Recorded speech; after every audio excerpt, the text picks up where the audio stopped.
AutoCAD is a must-have skill in architecture, engineering, and construction. But can you really learn it in just 2 months? The answer is yes. And in this video, I'll break down exactly what it takes to go from beginner to proficient in just 60 days. In the first month, focus on building a strong foundation. Start by getting comfortable with the AutoCAD interface, then dive into layers, object properties, and modifying tools.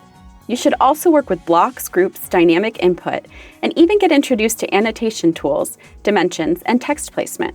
It's all about setting yourself up for success. By month 2, it's time to level up. Now that you've got the fundamentals down, you'll dive into more advanced tools like hatching, polylines, external references, and plotting. The best way to reinforce your learning?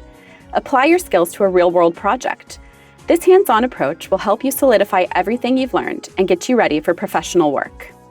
This structured method ensures you gain confidence step by step. Our AutoCAD Fundamentals course at VDCI is designed to guide you through this process with expert instructor support and real-world exercises to reinforce your learning. And remember, consistency is key. The more you practice, the faster you'll improve. So can you learn AutoCAD in 2 months? Absolutely. And if you're looking to go beyond proficiency and truly master AutoCAD, check out VDCI's accredited training programs. Click the link in the description to learn more. Don't forget to subscribe for more AEC training insights, and I'll see you in the next video.